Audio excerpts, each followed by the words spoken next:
జే news. వైద్యం నారాయణో హరి. వైద్యం చేసే డాక్టర్ దేవుడితో సమానమని అనే పెద్దల నానుడి 100% న్యాయం చేకూరుస్తున్నారు శ్రీకాకుళం పట్టణంలోని సన్ రైజ్ హాస్పిటల్ అధినేత డాక్టర్ బోడేపల్లి సురేష్. తన సంపాదనలో కొంత భాగం పేద ప్రజల వైద్యం కోసం ఖర్చు పెడుతూ ప్రతి ఆదివారం పల్లెల్లో మెడికల్ క్యాంపులు కండక్ట్ చేస్తూ పేద ప్రజల ఆరోగ్యంపై ప్రత్యేక శ్రద్ధ కనబరుస్తూ తనదైన ధోరణిలో దూసుకుపోతున్నారు. సన్ రైజ్ హాస్పిటల్లో రోగులకు అన్ని సదుపాయాలతో నాణ్యమైన వైద్యాన్ని తక్కువ ఖర్చుకే అందిస్తున్నారు. వైద్య వృత్తితో పాటు సామాజిక సేవా దృక్పథంతో పట్టణ లయన్స్ క్లబ్ అధ్యక్షుడిగా ఎన్నో విధాలుగా సేవలందిస్తూ శ్రీకాకుళం పట్టణ ప్రజల మన్ననలు పొందుతున్నారు డాక్టర్ బోడేపల్లి సురేష్తో జే న్యూస్ అంతరంగం. మా ఫాదర్ ఆర్టీసీలో కండక్టర్గా వర్క్ చేసేవారండి. మదర్ గృహిణి. మాది కనుగోవలస గ్రామం, ఆంధ్రవలస మండలం, శ్రీకాకుళం జిల్లా. నా నేపథ్యం అంతా గ్రామీణ నేపథ్యం నుంచి వచ్చాను. శ్రీకాకుళంలో ఆర్సీఎం స్కూల్లో చదువుకున్నాను 6th నుంచి 10th వరకు. ప్రైమరీ అంతా ఎలిమెంటరీ స్కూల్లో చదువుకున్నాను. అది అయిన తర్వాత శారదా రెసిడెన్షియల్ కాలేజ్ ఇక్కడ శ్రీకాకుళంలో ఇంటర్మీడియట్ కంప్లీట్ చేసి రంగరాయ మెడికల్ కాలేజీలో కాకినాడ సీటు ఎంబీబీఎస్ సీట్ రావడం జరిగింది. ఎంబీబీఎస్ అయిన తర్వాత రైల్వే డాక్టర్ కొన్నాళ్ళు వర్క్ చేసి then MD general medicine seat రావడం జరిగింది. ఎండీ జనరల్ మెడిసిన్ అయిన తర్వాత కొన్నాళ్ళు కరీంనగర్లో వర్క్ చేశాను. ఆ తర్వాత శ్రీకాకుళం మన నేటివ్ ప్లేస్, శ్రీకాకుళం వచ్చి ప్రాక్టీస్ చేస్తే బాగుంటుంది, మన ప్రజలకు మనది బాగా బ్యాక్వర్డ్ ఏరియా అని చెప్పి ఇక్కడ రావాలని నిర్ణయించుకొని ఇక్కడ 2015లో వచ్చి 1 year గవర్నమెంట్ జనరల్ హాస్పిటల్ శ్రీకాకుళంలో వర్క్ చేశాను ఎస్ఆర్గా. ఆ తర్వాత 2016 నుంచి full time practice, private practice start చేసుకొని నాకంటూ చిన్న క్లినిక్ని స్టార్ట్ చేసుకుంటూ శ్రీకాకుళంలో ప్రాక్టీస్ స్టార్ట్ చేయాలి. అంటే మాది కనుగోవలస గ్రామం అంటే ఎక్కువ మంది డాక్టర్స్ అవడం జరుగుతుంది. మా విలేజ్ నుంచి సుమారు 100 మంది డాక్టర్స్ ఉన్నారు. సో మా ఫాదర్, మా మదర్ కూడా చిన్నప్పటి నుంచి, మా మదర్ ఇల్లిటరేట్ అయినప్పటికీ చదువు మీద మక్కువ ఎక్కువ ఆవిడకి. మా తల్లి ప్రోద్బలంతో, మా తండ్రి ప్రోద్బలంతో ముందు నుంచి కూడా చదవాలి, డాక్టర్ అయితే మంచిది, మన రిలేటివ్స్లో కానీ ఎవరు కూడా లేరు కదా, మనకన్నా ఉండే వాళ్ళంతా విలేజ్లో ఎక్కువ డాక్టర్స్ ప్రొఫెషన్లో ఉన్నారు కదా అని ఎక్కువగా నాకు ఇంజెస్ట్ చేయడం జరిగింది. సో ఆ థాట్ అనేది బ్రెయిన్లో ఉండిపోయి ఏదో ఒకటి కష్టపడి చదువుదాం, సీట్ వస్తుంది లేదు సెకండరీ అని చెప్పి ఇంటర్లోనే చాలా హార్డ్ వర్క్, తెలుగు మీడియం నుంచి వచ్చినప్పటికీ హార్డ్ వర్క్ చేయడం జరిగింది బాగా. అలా హార్డ్ వర్క్ చేసుకొని ఒక ఎయిమ్ పెట్టుకున్నాను అనమాట. సో భగవంతుడి దయ వల్ల గవర్నమెంట్ సీటు రంగారాయ మెడికల్ కాలేజీలో 1997 బ్యాచ్లో రావడం జరిగింది. సో డాక్టర్ అవడానికి కారణం ఏంటంటే మా విలేజ్ నేపథ్యం, మా తండ్రి యొక్క ప్రోత్సాహం, మా తల్లి చిన్నప్పటి నుంచి కూడాను చదువు మీద ఎక్కువగా ఫోకస్ పెట్టమని నాకు ఎక్కువగా చెప్తుండేవారు, బ్రెయిన్ వాష్ చేస్తుండేవారు ఎక్కువ. సో ఆవిడ వల్ల ఎక్కువగా చదువు మీద ఇంట్రెస్ట్ మీద చూపించి నా నాకు తెలియదు, గైడ్ కూడా మెంటార్ కూడా లేకపోయినప్పటికీ నేను చదువు మీద ఎక్కువగా కాన్సన్ట్రేషన్ చేసుకొని చదువుకోవడం వల్ల ఆ విధంగా నాకు మెడిసిన్ సీట్ రావడం జరిగింది అనమాట. ఓకే, అది కారణం, మెయిన్ బలమైన కారణం అంతే. అంటే అప్పుడు ఉండే తల్లిదండ్రుల ప్రోత్సాహం వల్ల. నాకు వేరేగా అప్పుడు సొసైటీ మీద నాకు ఎక్కువ అవగాహన కూడా లేదు. అంటే చుట్టూ ఉండే ఈ క్లాస్మేట్స్ అప్పుడు 94, 96, 97 సంవత్సరాల్లో చుట్టూ ఉండే వాతావరణం రాకని అందరూ కంపారిటివ్గా అందరూ ఫైనాన్షియల్గా ఎక్కువగా వెల్ సెటిల్డ్గా ఉండేవారు. వాళ్ళని చూసేసరికి ఎప్పుడు కూడాను ఒక చిన్న ఫీలింగ్ ఉండేది, ఎందుకు అంత దీనిలో మనం డెవలప్ అవ్వకూడదు, ఎందుకు చేయకూడదు, ఎందుకు ఏదో బలంగా అనుకునేవాడిని, మనసులో అనుకునేవాడిని.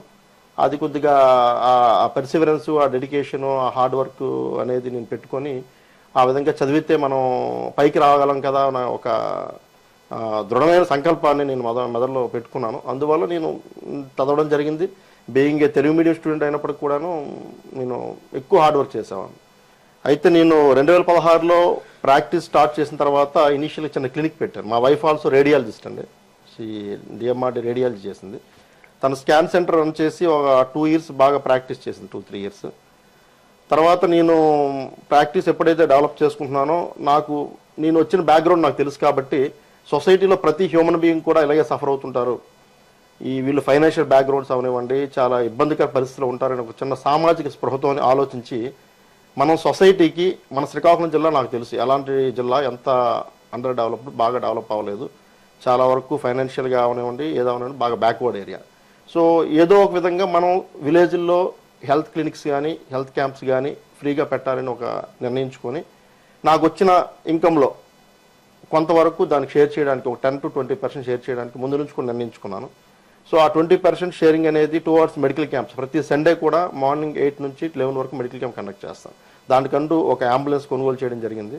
ఆ అంబులెన్స్తో ఒక స్టాఫ్ని ఫిక్స్డ్గా పెట్టి ప్రతి సండే కూడా వైద్య శిబిరాలు కండక్ట్ చేయడము, అవగాహన సదస్సులు కండక్ట్ చేయడము. దాన్ని గుర్తించి నాకు లయన్స్ క్లబ్ నటుకుల మోహన్ గారు, దేవభూషణ్ గారు నాకు అందులో ఆహ్వానించడం జరిగింది. సో ఆ లయన్స్ క్లబ్ మెంబర్స్ ఆహ్వానం మేరకు నేను లయన్స్ క్లబ్ మెంబర్షిప్ తీసుకున్నాను.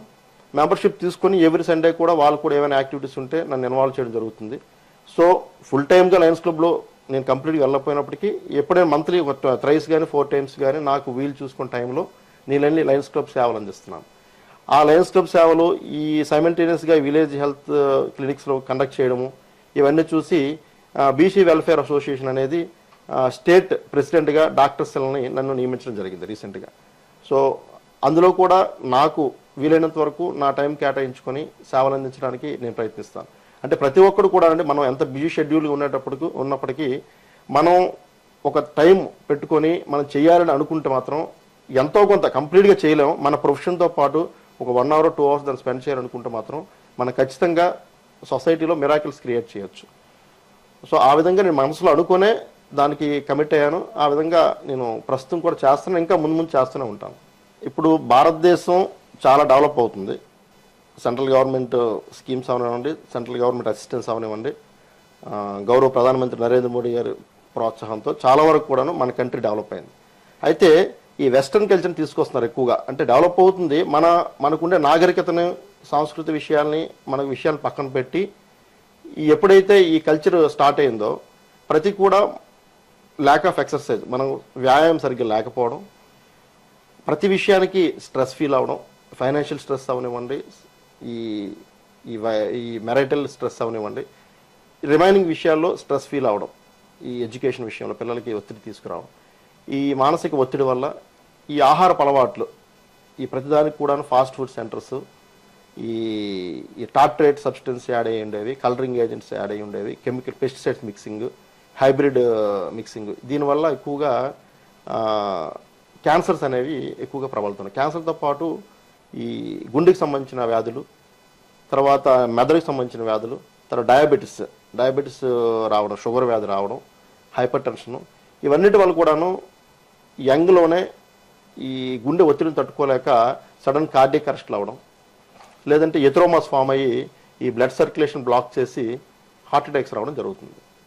సో దయచేసి చెప్తున్నాను, ఎక్కువగా ఇలాంటివన్నీ అవాయిడ్ చేయాలి. ఇవి రావడానికి ప్రధాన కారణం ఏంటి, ఎంత డెవలప్ అవుతుందో దాంతోపాటు మనకుండే ఈ నాగరికత అలవాట్లు మార్పు చేసుకుని మన పురాతన విడిచిపెట్టి ఈ రిమైనింగ్ ప్రాచీనంలోకి వచ్చి ఈ అనవసరమైన ఆహారపు అలవాట్లు, లేట్ నైట్స్ తెలియసి ఉండడం, ఈ కల్చర్స్ కొద్ది చేంజ్ అవ్వడం వల్ల మనం ఆరోగ్యం అనేది యూత్లో తొందరగా పాడవుతుంది.